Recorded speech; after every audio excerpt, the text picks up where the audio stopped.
시카고 갈비의 명가, 시카고 갈비 하우스가 9시를 알려드립니다.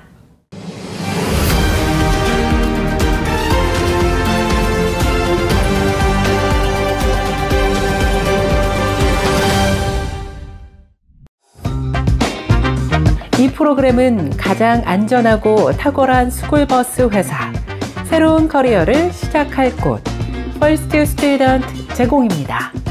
여러분들의 새로운 커리어를 시작해보세요.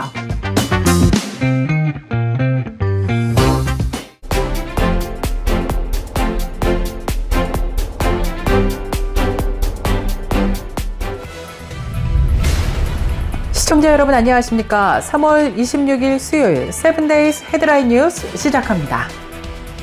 한인가족 실종 사건이 발생 13일째를 맞고 있는 가운데 현지 경찰은 당일 40번 포리에에서 발생한 22중 추돌 사고에 이 가족들이 희생됐을 가능성이 높은 것으로 추정하고 있습니다. 사건을 수사 중인 현지 당국은 추돌 사고 차량들 가운데 BMW SUV 차량이 포함된 것을 확인했다고 밝혔습니다. 실종 가족들이 타고 있던 차량도 BMW SUV 차량이었는데요. 더구나 차량 내에서 사람의 유해 일부도 발견된 것으로 전해지면서 실종 가족이 탔던 차량의 가능성도 배제할 수 없는 상황이라고 경찰은 설명했습니다. 그러나 차량 손상이 워낙 심각해서 확인이 쉽지 않고 차량 내 피해자의 신원 확인에도 오랜 시간이 걸릴 것이라고 설명했습니다. 매사추세츠주 캠브리지와 워터타운 지역의 고급 아파트를 이용해서 운영된 한인 성매매 조직을 이용한 혐의로 기소된 남성들 가운데 12명의 신원이 지난 14일 처음으로 법정에서 공개됐습니다. 성매매를 통해 시간당 수백 달러를 지불한 남성들에 대한 신원이 법정 문제로 인해 비공개 상태였다가 처음 공개된 것입니다. 캠브리지 법원에서 신원이 공개된 남성들은 패트릭 월시, 핀하오 차오, 존 제이 도란, 데이비드 라카바, 제이슨 한, 조나단 램피어, 파블로 도밍고, 피터 맥길리블레이, 캐리 우, 보야저우, 마크주, 이홍저우 등으로 조사됐습니다.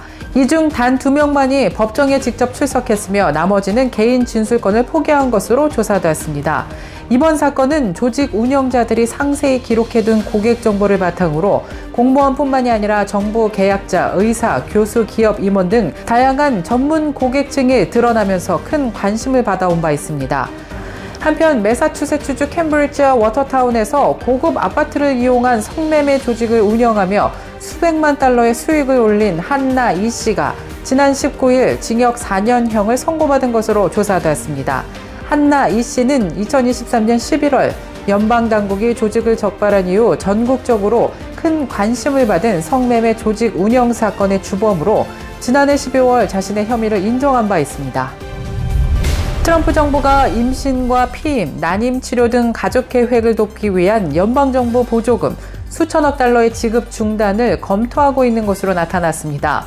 월스트리트 저널에 따르면 보건복지부는 해당 보조금이 트럼프 정부가 철폐를 선언한 다양성 평등 포용 DEI 증진을 위해 사용됐는지를 조사하는 동안 예정됐던 보조금 지급을 중단하는 것을 검토 중이라고 보도했습니다. 이후 조사 결과에 따라 보조금을 완전히 철폐하거나 다른 기관에 지급할지를 결정할 것으로 예상되고 있습니다. 청소년들의 인터넷 중독이 점점 심각해지고 있는 가운데 텍사스주에서는 10대 소녀들이 와이파이를 껐다는 이유로 엄마에게 딸들이 흉기를 휘두른 충격적인 사건이 발생했습니다. 텍사스주 당국에 따르면 지난 23일 밤 휴스턴의 한 가정에서 39세 여성이 14살과 15살, 16살인 세 딸로부터 공격을 받았습니다. 카운티 보안관은 이 소녀들이 와이파이를 껐다는 이유로 부엌칼을 집어들었고 엄마가 집 밖으로 달아나자 뒤를 쫓아 거리로 뛰쳐나왔던 것으로 조사됐습니다. 이 과정에서 엄마는 딸 중 한 명이 던진 벽돌에 발목을 맞았고 그녀를 보호하려던 70세 노모도 딸들에게 밀쳐져 쓰러졌던 것으로 알려졌습니다. 다만 피해자들이 중상을 입지는 않은 상황이라고 경찰은 설명했습니다. LA 카운티 검사장이 사형제도 금지 정책을 철회한 것으로 나타났습니다.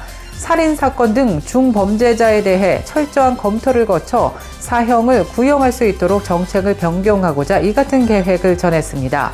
검사장은 보도자료를 통해 사형제도 변경 정책은 즉시 효력이 발생하고 어떤 경우에도 사형이 금지되는 극단적인 정책은 철회한다고 강조했습니다. 그러면서 LA 카운티에서 기소된 모든 사건에 대한 검찰의 구형이 공정하고 적절하며 알맞게 할 것이라고 강조했습니다. 3년여 전쟁 중인 러시아와 우크라이나가 30일간 부분 휴전을 위한 미국의 중재 속에서 흑해에서의 무력 사용 중단에 원칙적으로 뜻을 같이 한 것으로 나타났습니다. 부분 휴전 발효 시점과 방식 등이 불분명한 제한적 합의로 평가되고 있는 가운데 러시아는 농업 분야 제재 해제를 조건으로 내걸었습니다. 미국도 돕겠다는 입장입니다. 미국이 러시아의 요구에 부응하면 서방의 대러시아 제재 기조에서 벗어나는 것이기 때문에 유럽의 반발도 예상되고 있습니다.